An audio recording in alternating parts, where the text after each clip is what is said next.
Assalamu alaikum, this is Zara Shafi and you're watching Sprite Commentary Box T20 World Cup Special 2024. A game will be played today between Ireland and Pakistan in Florida. Both the teams have been eliminated from this T20 World Cup 2024, so nothing can gonna change their faith in their last group stage match. But the question is, Pakistan की playing 11 आज क्या होगी और पाकिस्तान क्या ये match जीतकर आज अपनी खोई हुई प्राइड को वापस ले पाएगा या नहीं? We'll discuss all these things in today's show and today I am joined by cricket analyst किसी तारुफ के मोहताज नहीं है, बात कर रही हूँ असगर अजीम की। Asghar, welcome to the show, hope you are doing great. And today I am also joined by cricket analyst Kamran Haider, जो कि हमारे GTV स्पोर्ट्स के पैनल का हिस्सा भी हैं। Kamran, welcome to the show as well. Thank you. So Asghar, आपसे ही स्टार्ट करती हूँ, क्या लगता है पाकिस्तान आज मैच जीत कर थोड़ी सी जो इज्जत रह गई है उसे बचा पाएगा? बहुत शुक्रिया ज़ारा। पहले तो ये बताइए कि आज मैच होगा? वेदर प्रेडिक्शंस के मुताबिक कहा जा सकता है कि रेन के आसार हैं, लेकिन अभी तक जो मैंने देखा था तो मुझे लग रहा है कि मैच आज होने जा रहा है। कल वेदर प्रोडिक्शन क्या थी? अराउंड 40% थी। बट 22 घंटे से कोई बारिश हुई? फिलहाल तो नहीं हुई है मेरे ख्याल से। आउटफील्ड गिली के नाम पे मैच को पोस्टपोन किया गया। वो तो सारे मैचेस हम देख रहे हैं कि फ्लोरिडा में जितने मैचेस आईसीसी ने स्केड्यूल किए हैं वो पोस्टपोन हो रहे हैं। अब तक एक बॉल भी नहीं फेंकी गई, एक मैच आईसीसी वर्ल्ड कप का नहीं हुआ। यहाँ पे आईसीसी जिम्मेदार है इस शेड्यूल का और इस मेगा इवेंट को जो ग्रहण लगाया है वो आईसीसी ने खुद लगाया है। अब आज का मैच होता है या आउटफील्ड गिली होने का बहाना बनाकर मैच को पोस्टपोन कर दिया जाता है। कल लास्ट टाइम था अमेरिका के टाइम के मुताबिक 11:30 बजे और वहाँ तकरीबन 9:30 या 10:30 बजे मैच जो है वो पोस्टपोन कर दिया गया इंडिया का, जिससे ना सिर्फ शायकीन क्रिकेट बहुत ज़्यादा उसे डिसाइड हुए, क्योंकि लोग पता नहीं कनाडा से भी आए हुए थे और अमेरिका से भी आए हुए थे और इंडिया से भी पहुंचे हुए थे और शायकीन क्रिकेट बड़े मायूस हुए कि आईसीसी को ये सोचना होगा कि T20 जो गेम है वो एंटरटेनमेंट गेम है, वहाँ लोगों की दिलचस्पी होती है, वो अंदर से इन्वॉल्वमेंट होती है उनकी। तो इस तरह की शेड्यूल बनाकर वो जो है अपने इवेंट को क्यों बेड़ा गर्क कर रहे हैं? ऐसा लगता है जैसे अमेरिका ने बहुत भारी फंड दे दिया है आईसीसी को और आईसीसी की जबान जो है वो एकदम सिल गई, उसके होंठ आपस में चिपक गए। अब वो कुछ कह नहीं सकता अमेरिका को। नाम ये इस्तेमाल कर रहा है कि मैं क्रिकेट को ग्लोबल करना चाहता हूँ, ग्लोबलाइज क्रिकेट होनी चाहिए, लेकिन वो बिल्कुल नजरअंदाज कर गए कि अमेरिका का सीजन, अमेरिका का इंफ्रास्ट्रक्चर इस काबिल था ना है कि वहां पर इतना बड़ा इवेंट होता। मुझे तो ऐसा लगता है कि जैसे जानबूझकर पाकिस्तान को भी लास्ट मैच में जो है वो मरवाया गया कि इनका मैच ना हो और जो यूएसए के ग्राउंड स्टाफ पर ये एलिगेशंस भी लगाए गए हैं। एक प्लान के तहत जो है यूएसए को जो है, नो डाउट यूएसए अच्छा खेला, लेकिन एक प्लान लगता है वेदर के हिसाब से कि यूएसए को क्या बेनिफिट देना है और उस बेनिफिट का 100% मैं समझता हूँ वो कैश हुआ और यूएसए को उसका पूरा फायदा हुआ। ठीक है कामरान हैदर साहब, आपको क्या लगता है आईसीसी के इस लूप होल पर आपका नुक्ता नज़र क्या है? क्योंकि जो फॉर्मर क्रिकेटर्स हैं, चाहे सुनील गावस्कर साहब हो या फिर राशिद लतीफ़ साहब हो, वो भी इस पर तनकीद करते हुए नजर आ रहे हैं। दे आर लेजेंड, वो सही कह रहे होंगे, लेकिन मेरा ये ख्याल है कि इतना बड़ा मिस्टेक नहीं कर सकते आईसीसी। हो सकता है कि थोड़ा सा ये प्रॉब्लम आता है, मतलब वेदर के अंदर आया है, लेकिन मैं इसमें यही कहूँगा कि इसको ब्लेम नहीं करूँगा आईसीसी को, क्योंकि उन्होंने अमेरिका में कराने का मकसद ये है कि एक नया प्लेस पाकिस्तान यानी कि दुनिया को दिया है क्रिकेट के लिए, और ताकि प्लेयर्स उधर से जनरेट हो, उधर क्रिकेट हो और क्रिकेट को फ़रोग दिया जाए। तो मैं ये समझता हूँ कि इसमें मतलब किसी का कोई कसूर नहीं है, वेदर डेफिनेटली हुआ है, लेकिन थोड़ा सा इन्होंने मिस्टेक कर गए कि इनको ये पता होना चाहिए था, क्योंकि इतने हाई इनके पास अपने सिस्टम्स हैं, उनको पता होना चाहिए था कि इनको ये वेदर प्रॉब्लम हो सकती है। तो जून टू सितंबर वहाँ यही वेदर फोरकास्ट रहता है। तो ये क्लियर करने जा रहा, अमेरिका क्रिकेट के लिए कोई नया प्लेस नहीं है। अमेरिका में क्रिकेट 1800 में शुरू हुई थी। अमेरिका में क्रिकेट आस्ते आस्ते इसलिए खत्म हुई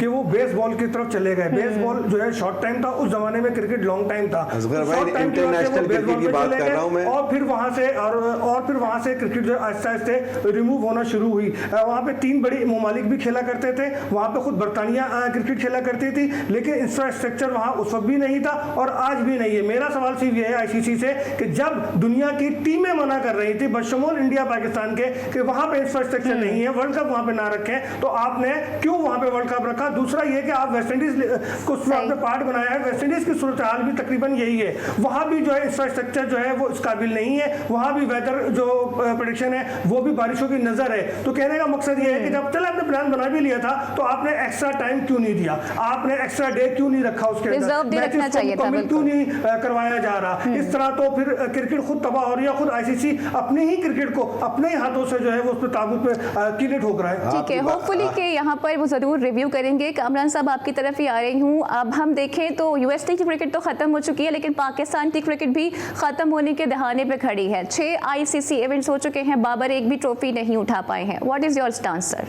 इसमें मैं यही कहूँगा कि बाबर को अब, क्योंकि हम लोग हमेशा हारने के बाद एक बात कहते हैं कि हमारे कैप्टन ने प्रॉब्लम करी, हमारी टीम में प्रॉब्लम है। डेफिनेटली है टीम में प्रॉब्लम। कैप्टन डेफिनेटली फ़ौरन लेकर आए हैं, उसके अंदर उसके प्लेयरों ने उसको साथ नहीं दिया, बैकअप नहीं करा। लेकिन मैं इसमें यही कहूँगा कि टीम मैनेजमेंट इसमें बहुत ज़्यादा कसूरवार है। प्लेयर्स होते हैं, डेफिनेटली आप सिलेक्ट करते हैं तो प्लेयर्स खेलेंगे, प्लेयर्स को सिलेक्ट करने का काम है मैनेजमेंट सिलेक्टर्स का, तो उसमें उन्होंने लैकिंग करी है। बाबर को टीम दी गई, बाबर को अब जो भी लड़के दिए जाएंगे चाहे उसकी मुशावरत से हो या ना हो, लेकिन ये प्रॉब्लम एक आई है कि टीम के अंदर कुछ ना कुछ चल रहा है जिसकी वजह से इनकी परफॉर्मेंस में असर हुआ। लेकिन टीम प्लेयर्स को अपने लिए, अपने मुल्क के लिए खेलना चाहिए।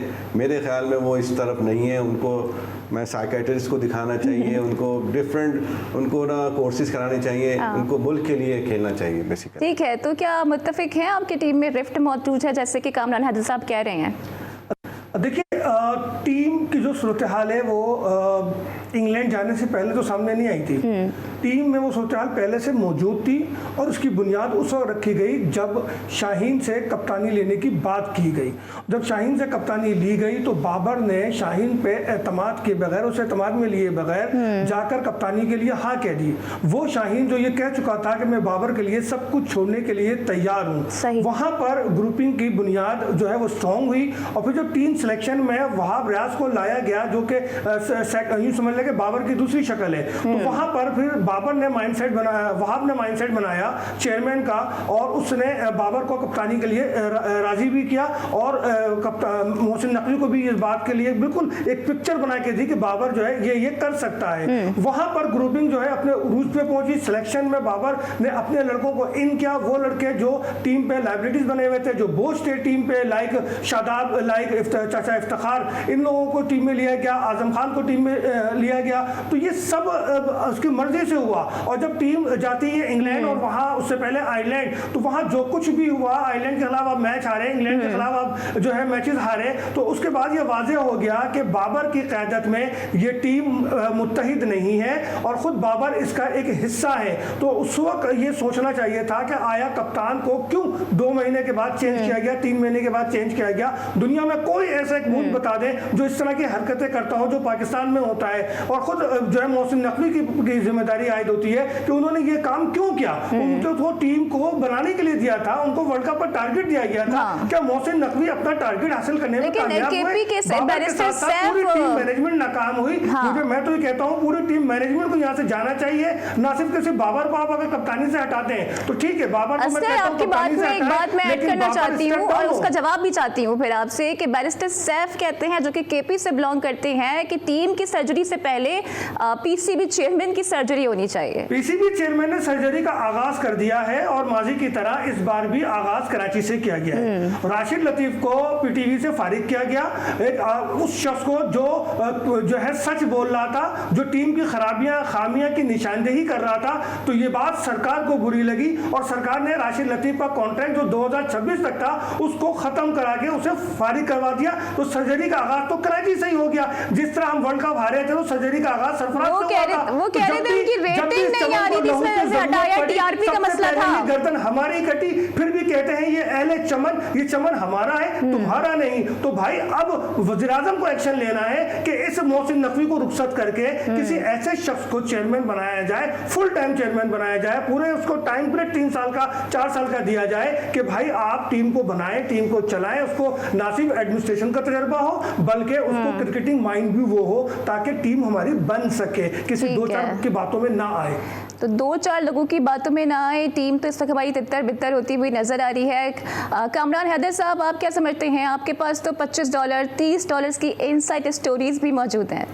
वो तो इस वक्त पूरे पाकिस्तान में क्या पूरी दुनिया में मशहूर हो गए हैं। लड़कों ने अपने खुद ही इज्जत गंवाई है। पूरे अमेरिका में हर किसी को पता है क्या क्या उधर सीन हुए। लेकिन मैं ये मोहसिन नकवी के हवाले से ये बात करूंगा, उनको अभी टीम दी गई है, वो 3 जिम्मेदारियां उनके पास हैं। मैं ये समझता हूँ कि थोड़ा सा टाइम दें, वो एडमिनिस्ट्रेटिव पॉइंट ऑफ व्यू से अच्छा ही होगा उसके लिए। लेकिन कामरान भाई माजरत के साथ दखल कर रहा हूँ, क्या टाइम दें? मोहसिन नकवी नन्हे काके नहीं है, छोटे मुन्ने नहीं है, वो एक समझदार शख्स है, एक सीनियर जर्नलिस्ट है, उनको सब कुछ मालूम था। वो शख्स है जिन्होंने पंजाब के निगरान वज़ारा के से काम किया। वो शख्स है जिनसे 3 दिन कबल इंतखाबात से पहले उन्हें पीसीबी का चेयरमैन बनाया गया। वो शख्स है जिन्हें वज़ीर दाखिला बाद में बनाया गया, सेनेटर वो बाद में बने। तो मुझे आप ये बताइए कि मोहसिन नकवी कोई नन्हे काके, उन्हें नहीं मालूम तो क्या मोहसिन नकवी यहाँ पर अपनी जिम्मेदारी का एहसास करेंगे? क्या उनके जो फैसले हैं उनको जिम्मेदार आदमी हैं? ये प्रॉब्लम, ये हम थोड़ा सा टाइम तो देना किसी को। अगर आप इस सीट पे बैठे हुए होते, आप इस सीट पे बैठे होते, अगर ये प्रॉब्लम होती तो आप क्या करते? आप डेफिनेटली सर्जरी करेंगे। मैं बाबर आजम आप घर थोड़ी चले जाएंगे। जी नहीं, मैं बाबर आजम को किसी सूरत कप्तान नहीं बनाता, और मैं सर्जरी का आगाज राशिद लतीफ से नहीं करता, इस टीम से करता। मैं सर्जरी का आगाज इस सिलेक्शन कमेटी से करता, मैं सर्जरी का आगाज टीम मैनेजमेंट से करता। नहीं, ऐसा कोई टाइम नहीं होगा। ये गलत है, ये गलत है। सबको सब कुछ पता हो और मुल्क का सबसे ताकतवर शख्स बना हुआ हो, और सर्जरी का आगाज भी वो ऐसे शख्स से करे जिसका कोई कसूर ही ना हो, और उसका जुर्म ये हो कि वो सिर्फ निशानदेही करे। ठीक है, तो इस पर हम डिस्कशन के सिलसिले को आगे भी बढ़ाएंगे। फिर इमाद वसीम की जानिब से क्या कुछ कहा गया है अपनी प्रेसर में, इसको भी गुफ्तगू का हिस्सा बनाएंगे। पाकिस्तान की प्लेइंग 11 में आज कौन कौन होना चाहिए? Will discuss all these things but right after this break, so stay tuned with अस।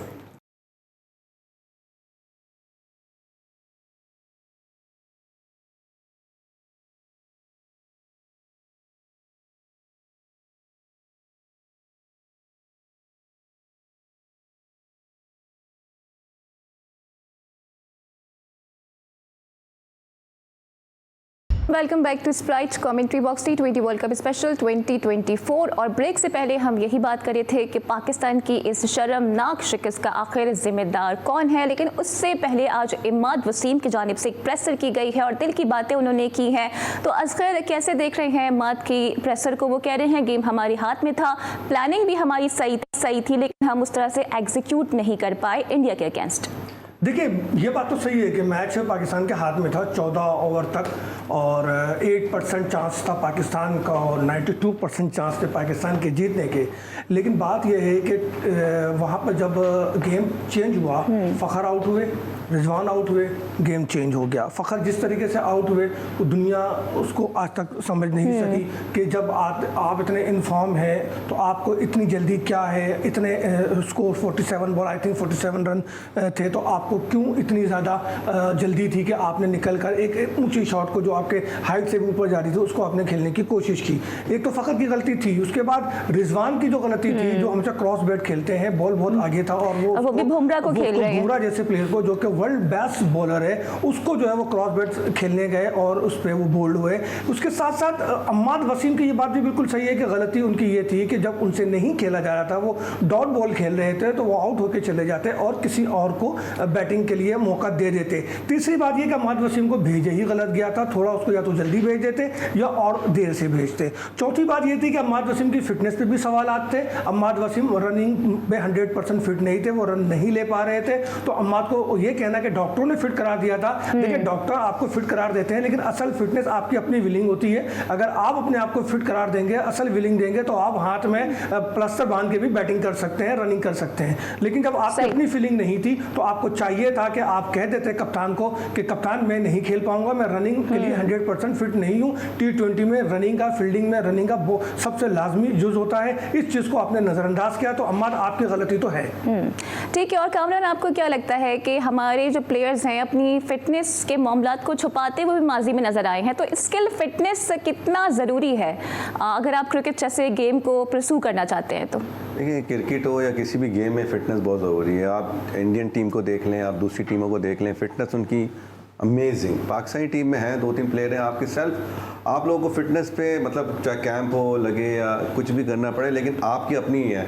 मैं शाहिद के साथ रहा हूँ, मैंने शाहिद को देखा है जब टूर से वापस आता था, अगर नेक्स्ट आवर में वो ग्राउंड में होता था। तो ये जितने भी पुराने प्लेयर्स हैं वो अपनी फिटनेस पे बहुत तवज्जो देते थे। इसी तरह नए लड़कों में था, लेकिन अब मेरा नहीं ख्याल है कि इनके ऊपर कुछ है, क्योंकि पहले मेरे ख्याल में शायद बॉब उल्मर या इनके कोच जब थे तो उस वक्त आया था इनकी ना पूरी फिटनेस की ना पूरी वो होती थी, टेस्ट होता था, तो उसके अंदर पूरा देखा जाता था, A to Z देखा जाता था। मेरे ख्याल में अब वो नहीं है, क्योंकि प्लेयरों की शादाब इतनी अच्छी स्टार्टिंग में इतना अच्छा एथलीट था, लेकिन अब शादाब की रनिंग ही नहीं रही, वो मतलब लगता ही नहीं क्विकनेस। तो प्लेयर्स अभी मेरे ख्याल में फिटनेस पे बहुत तवज्जो की ज़रूरत है। जहाँ तक पाकिस्तान इंडिया के मैच का ताल्लुक रहा, अजहर मैंने बड़े अच्छा पॉइंट आउट किया। मैं समझता हूँ 2 जिम्मेदार हैं, एक फ़खर और एक रिजवान।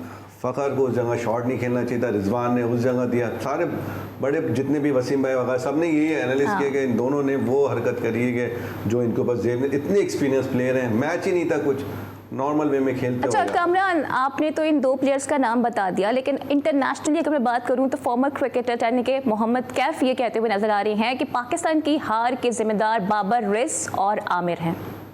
नहीं, आई डोंट थिंक, इन दोनों ने तो कुछ किया ही नहीं है। इन्होंने अगर इंडिया पाकिस्तान के मैच में देखें तो सिंपल सा ये 2 प्लेयर हैं, बाकी तो सबका है कंट्रीब्यूशन है। इमाद का डेफिनेटली नहीं लग रहे हैं, वो बात सही है कि आप आउट होके चले कुछ भी कर रहे हैं आप, लेकिन उन्हें नहीं करा। लेकिन जो ये दोनों मैच फिनिश करके 3 ओवर पहले चले जाते हैं, अगर ये नॉर्मल वे में खेलते, इससे कोई कुछ नहीं करना था, बिल्कुल बॉल टू बॉल। वो मियादाद भाई की एक बात याद आ गई कि जब ऐसे मैच होता था रोक के आप भाग जाओ, सिंगल खेलना है, खुद ही बीच में बाउंड्री आ जाएगी। तो अच्छा, और आपको क्या लगता है कि जो माजी में पाकिस्तान टीम की परफॉर्मेंस रही है उसके मुताबिक क्या टीम सिलेक्शन सही थी, और इस परफॉर्मेंस के साथ क्या पाकिस्तान की हार और फिर इस तरह से एलिमिनेट हो जाना, क्या ये राइटिंग ऑन द वॉल्स नहीं था? नहीं, मैं समझता हूँ टीम सिलेक्शन का इशू है ना, दोनों जगह टीम सिलेक्शन का इशू है। जैसे अबरार को अभी तक एक मैच नहीं मिला है, वही वाली बात है कि इनमें कुछ है जो एक दूसरे को सपोर्ट करते हैं प्लेयर्स, चाहे मैं किसी का नाम नहीं लेना चाह रहा इस वक्त, लेकिन ज़रूर उसके अंदर टीम सिलेक्शन का प्रॉब्लम है। अगर जो टीम सिलेक्ट हो गई, चले उसको बैक करती, पूरी कौम बैक कर रही थी, लेकिन जो मैच टीम खिलानी थी ना, वो इन्होंने कुछ प्रॉब्लम्स रखी हैं। जैसे अबरार को खिलाना था, जहाँ साइम को खिलाना था यूएस के खिलाफ, 3 लेफ्ट आर्म बॉलर थे, उसके अंदर 3 आपको लेफ्ट। अच्छा कामरान, लेकिन फिर इस टीम सिलेक्शन का जिम्मेदार कौन है? क्या वो 7 रुकनी कमेटी है या फिर मोहसिन नकवी साहब हैं जिन्होंने बाबर को रीकैप्टन भी बनाया और फिर रिटायर्ड प्लेयर्स को भी टीम में शामिल कर दिया? देखिए, मोहसिन साहब को कोई कसूर नहीं है इसके अंदर। टीम मैंने जो सिलेक्ट करके देते हैं, अगर जब आप चेयरमैन है, सारी जिम्मेदारी तो उनकी एंड ऑफ द डे है, लेकिन जो आपने एक पूरी टीम बना के दी है कि भाई आप इसको टीम सिलेक्ट करोगे, आप चाहे सिलेक्टर्स हों आपके अंदर, तो उन्होंने जो टीम सिलेक्ट करी है उसको तो बैक कर रहे हैं ना, पूरी कौम बैक कर रही है, लेकिन जो टीम सिलेक्शन में प्रॉब्लम हुई है। ठीक है, और क्या बाबर आजम को कप्तानी से हटाने के बाद पाकिस्तान क्रिकेट के जो मसाइल हैं क्या वो हल हो जाएंगे आपकी नज़र में? नहीं, बाबर को कैप्टन रहना चाहिए। अब हमारे यहाँ यही होता है, फिर हटाएंगे, फिर शाहीन आएगा, टीम में फिर नया सियासतें होंगी। सब बैठ के मिल के, हम जो सीनियर प्लेयर्स हैं वो बैठे हैं, मिल के हल कर रहे हैं, और सब एक जबान होकर प्रेस कॉन्फ्रेंस करें कि भाई हम लोग सब एक हैं, ठीक है, आपस में ख़त्म करेंगे। हम लोग जो पुराने प्लेयर्स कह रहे हैं उसको कैप्टन बना दें, उसको कैप्टन बना दें, this is not fair. Pakistani cricket के लिए अच्छा नहीं है, पाकिस्तानी पूरी टीम के लिए अच्छा नहीं है। और बाबर आजम को कप्तान बरकरार रखना पाकिस्तान के मुस्तकबिल के लिए, मैं मानता हूं कि बिल्कुल सही कह रहा है भाई, Babar is the best player, but मैं भी एग्री करता था कि कैप्टन अच्छा नहीं है, लेकिन पता है क्या है कि अभी हटाएंगे ना असगर भाई, तो टीम में वैसे इतनी सारी प्रॉब्लम चल रही है, फिर और प्रॉब्लम नहीं हो जाएगी। बाबर को नहीं चलेंगे, क्योंकि बाबर को आप खो देंगे, तो आप ये समझते हैं कि दोबारा उन्हें कप्तान बनाया गया है इसीलिए ये प्रॉब्लम्स हो रही हैं? देखिए, बाबर को तो अब थोड़ा सा बेंच पे बैठाना है, उसको आराम कराना है, क्योंकि जब तक बाबर का मेंटली स्टेटस नीचे नहीं आएगा, वो किंग के खुमार से बाहर नहीं निकलेंगे, उनका मसला हल नहीं होगा।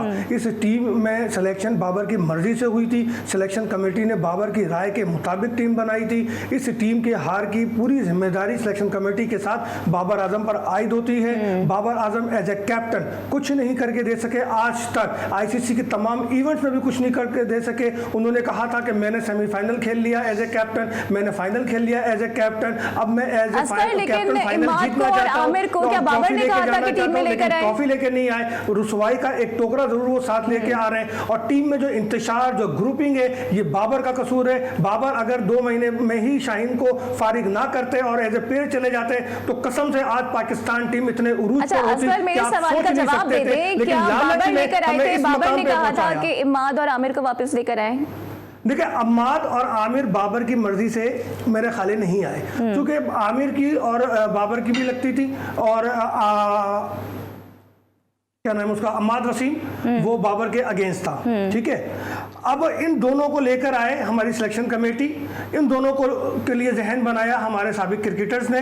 मोहसिन नकवी इनकी बातों में आए, इनकी रिटायरमेंट वापस ली। 4 साल के बाद एक बंदे को आप डोमेस्टिक के परफॉर्मेंस पे या जो है दीगर लीग से परफॉर्मेंस पे आप लेके आ रहे हैं। आपने उन्हें खेलते हुए सिर्फ PSL में देखा और आप कहते हैं कि ये बहुत अच्छा है और आप उसको लेकर आ गए। आमिर के लिए लॉबिंग बहुत पहले से हो रही थी। आमिर को लाने के लिए पीछे एक बहुत बड़ी पर्ची है, उस पर्ची का ताल्लुक वहां से है जहां पे टीमें फाइनल होती है। अच्छा, असगर, लेकिन क्या मोहसिन नकवी साहब इतने इनोसेंट है कि वो बातों में आ गए? वो तो जीरक पॉलिटिशियन है। देखिए, मोहसिन नकवी पॉलिटिशियन नहीं है, पॉलिटिशियन बन गए हैं, वो पॉलिटिशियन तीन नहीं होते है। हैं उनके मोहसिन पास। नकवी एक अच्छे मैनेजर है, मैनेजमेंट अच्छी करते हैं, और उन्होंने एज ए वज़ीर आला भी मैनेजमेंट का काम किया, उन्होंने एज ए चेयरमैन भी मैनेजमेंट का काम किया, समझे ना, अच्छे एडमिनिस्ट्रेटर के तौर पे रहे। लेकिन यहाँ जब PCB के चेयरमैन बने हैं, देखिए वो वज़ीर दाखिला के तौर पर बहुत अच्छा काम कर रहे हैं, लेकिन चेयरमैन PCB की हैसियत से उनको जो है ना फुल टाइम वो नहीं दे पा रहे और वो एडवाइस पे चल रहे हैं। देखिए, ये फुल टाइम जॉब है चेयरमैन को,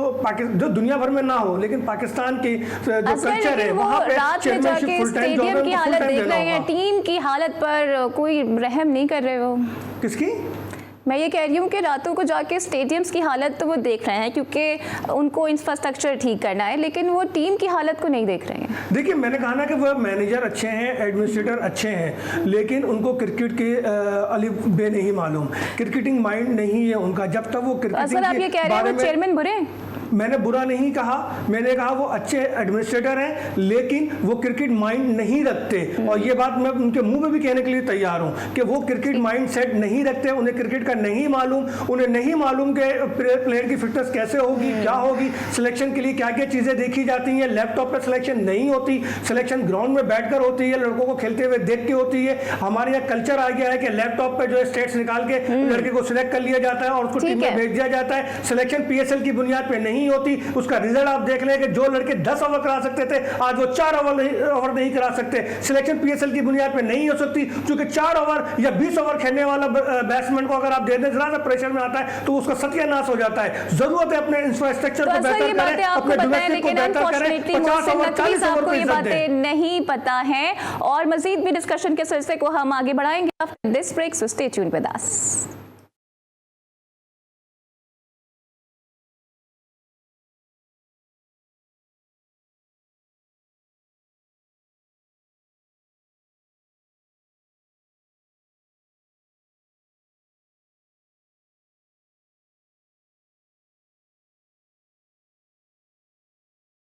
welcome back to Sprite commentary box T20 world cup special 2024। तो जिस तरह से पाकिस्तान टीम की परफॉर्मेंस पर एक क्वेश्चन मार्क है, वैसे ही सिलेक्शन कमेटी पर भी एक क्वेश्चन मार्क नजर आ रहा है और कैप्टेंसी के हवाले से जो मामलात हैं तूल पकड़ते हुए नजर आ रहे हैं। एंडी फ्लावर जो कि मुल्तान सुल्तान्स के कोच भी रहे हैं PSL 9 एडिशन में, उन्होंने कहा है कि रिजवान को T20 फॉर्मेट का कप्तान होना चाहिए। कामरान हैदर साहब, what's your take on this? Rizwan के लिए मैं ये कहूँगा कि अभी देखें, मैं अभी ये नहीं करता हूँ अभी बाबर को चेंज करना चाहिए। वजह यही है कि बाबर को चेंज करने का मतलब पूरी टीम डिस्टर्ब हो जानी है। अभी बहुत मसले चल रहे हैं इनको। अभी क्या पूरी टीम डिसिप्लिन में चल रही है? नहीं, डिसिप्लिन में नहीं ना। देखें ना, हम हारने के बाद अब बाबर को अगर सपोज चेंज कर देते हैं, रिजवान को बनाए, फिर नई कहानी कि शाहीन को क्यों नहीं बनाया। शाहीन को बनाया तो रिजवान की लॉबी परेशान हो जाएगी। तो मेरा ये ख्याल है कि अभी सारे प्लेयर्स को बैठना चाहिए एक साथ। जो हमारे सुप्रीम लीडर हैं, हमारे क्या कहते हैं चेयरमैन साहब मोहसिन नकवी, उनको टीम को लेके बैठे हैं, जो सीनियर प्लेयर्स हैं। कौन से इज्तिमाई माफी मांगे? कौन सी सवाई देखें, माफी तो मांगने का मकसद तो ये है कि देखें आप एक्सेप्ट कर रहे हैं, जब आप बैठ रहे हैं चेंजेस लेकर आ रहे हैं तो इसका मतलब है कि प्रॉब्लम्स हैं, हम उसको सॉरी करते हैं। नहीं तो एज ए कैप्टन माफी मांगे ना पूरी। लेकिन सोशल मीडिया पर अक्सर मैं ये देख रही थी कि कहा जा रहा था कि अगर रिजवान कैप्टन बनेंगे तो वही प्लेइंग 11 होगी दोस्ती यारी वाली। मैं बिल्कुल आपसे एग्री करता हूं। मैं पहले भी ये बात कह चुका हूं कि इस पूरी टीम में से कोई भी शख्स कैप्टन की अहलियत नहीं रखता। अगर आप किसी को कप्तान बनाएंगे, लाइक शाहीन को ही बना देंगे, रिजवान को ही बना तो क्या कोई न्यू फेस लेकर आए हम? ग्रुपिंग का आंसर रहेगा। तो T20 के लिए भी और दीगर फॉर्मेट के लिए भी मैंने एक बात आपसे बार बार कही है, एक बार फिर कहता हूं मोहसिन नकवी साहब, अगर आप सुन रहे हैं तो आप भी सुन लें कि इस टीम को यकजा करना है, इस टीम को ट्रैक पे लेके जाना है, विनिंग ट्रैक पे। 7 महीने बाद आपने ICC चैंपियंस ट्रॉफी खेलना है, इस दौरान आपने आइलैंड से भी खेलना है, एक 3 नेशन टूर्नामेंट भी खेलना है, दीगर इवेंट भी आपके सामने है। टाइम बहुत कम है, मुकाबला बहुत सख्त है। अगर इस टीम को आपको विनिंग ट्रैक पे लेके जाना है और ये ग्रुपिंग खत्म करना है तो पूरे अरीना में पाकिस्तान क्रिकेट के सरफराज के अलावा कोई दूसरा चेहरा नहीं जो इस टीम को मुत्तहिद कर सके। इतना काम तो सरफराज से आप ले लें, बाद में भले आप जो कराची वालों के साथ करते हैं या जो टैलेंटेड प्लेयर के साथ करते हैं वो आप कीजिएगा, जो PCB की रिवायत रही है। लेकिन इस टीम को मुत्तहिद करने के लिए सरफराज को इस्तेमाल कर लें, सरफराज की खिदमत ले लें।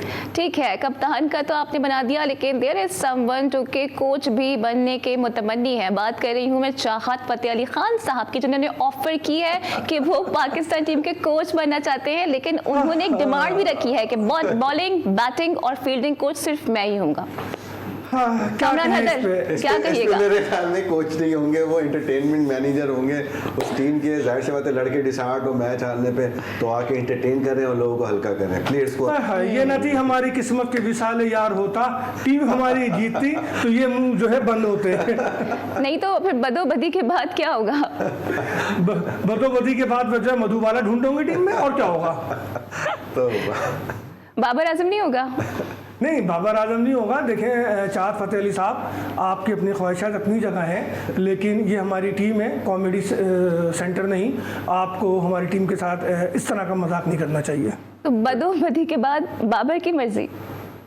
मर्जी तो सबकी चल रही है। देखें यहाँ तो बोर्ड की मर्जी चलती है, सिलेक्शन कमेटी की मर्जी चलती है, लेकिन जो ये तजर्बा किया गया था बगैर चेयरमैन के सिलेक्शन कमेटी का, ये तजर्बा तो नाकाम हो गया, चूँकि वहाँ भी एक ही मर्जी चल रही थी। और जो ये कहा गया था कि जनाब कराची वालों खुश हो जाओ, हमने कराची से असद शफीक को ले लिया, तो वो बेचारा आज तक कराची में ही है। उससे तो कभी कुछ पूछा ही नहीं गया कि भाई ये टीम बना रहे तुम कुछ कहोगे। लेकिन चाहत का तो ताल्लुक है वो बेसिकली कराची से तो नहीं है ना? नहीं, चाहत का ताल्लुक हमारे दिल से है। हम चाहते हैं सबको, टीम को भी चाहते हैं, प्लेयर को भी चाहते हैं और बोर्ड को भी चाहते हैं। हमारा दिल सबके लिए है, तो चाहत का ताल्लुक तो दिल से है। तो कामरान हैदर, आपको पाकिस्तान की परफॉर्मेंस वियर्ड लगी या फिर चाहत फतेह अली खान का ये जो बयान है? अच्छा, चाहत फतेह अली खान की बात कर रही थी? हाँ जी। अच्छा, मैं समझा चाहत की बात कर रही है। आपकी चाहत तो कराची में और सरफराज के साथ ही लगी रहेगी।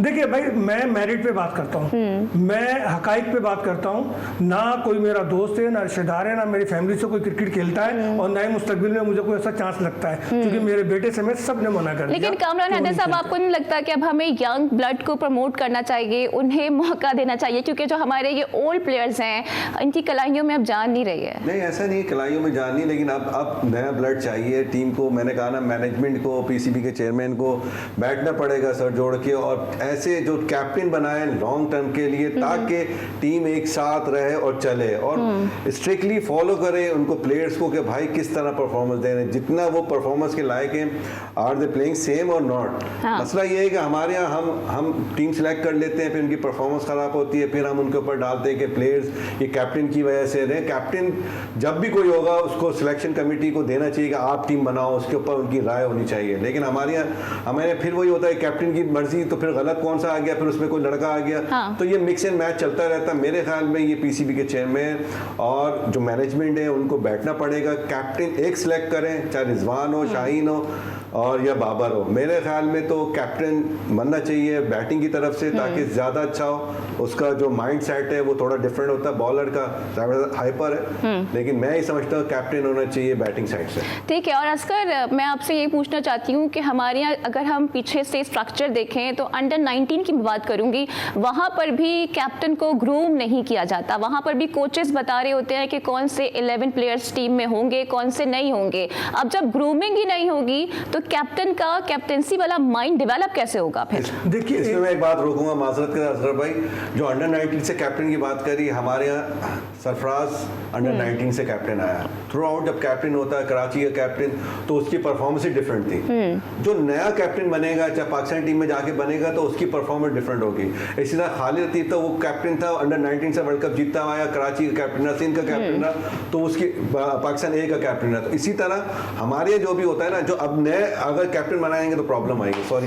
और देखिए, मैं एक स्टेटमेंट आ गया। एक बात क्लियर है कि सरफराज हो, सऊद शकील हो, खालिद हो, ये सब अंडर 19 से कैप्टन बनकर आए हैं। गुरु इन्होंने टीम को, ये खुद गुरु हुए हैं। देखिए, एक बात क्लियर है, हाँ। और पूरी दुनिया इससे मुत्तफिक है, कैप्टन पैदाइशी जरासीम है। ठीक है। और जरा प्रोग्राम का वक्त भी अपने अख्ताम को पहुंच रहा है, तो असगर आज की बस प्लेइंग 11 जल्दी से बता दें मुझे। भाई, मेरा ख्याल है कि कुछ भी बाहर बिठाएं, अबरार को और अब्बास को इन करें और अपनी प्लेइंग 11 कामरान साहब, आप बेहतरीन है, बेहतरीन। अबरार हम देखना चाहते सिर्फ अबरार को, इंटरनेशनल उसको टच, उसको मजा चखा दें, ताकि एक हमें भी दिली तसल्ली हो जाए कि ठीक है। तो देखते हैं जनाब कि आज अब्बास अफरीदी को और अबरार को मौका दिया जाता है या बाबर आज भी अपनी ही चलाते हुए हमें नजर आएंगे अगर ये मैच हुआ, क्योंकि रेन फॉरकास्ट अभी भी मौजूद है। इसके साथ ही मुझे दीजिए इजाजत। मेरे साथ पैनलिस्ट मौजूद थे असगर अजीम और कामरान हैदर, आप दोनों का बहुत शुक्रिया। कल आपसे फिर होती है मुलाकात, same time same place. Till then take care, अल्लाह हाफिज।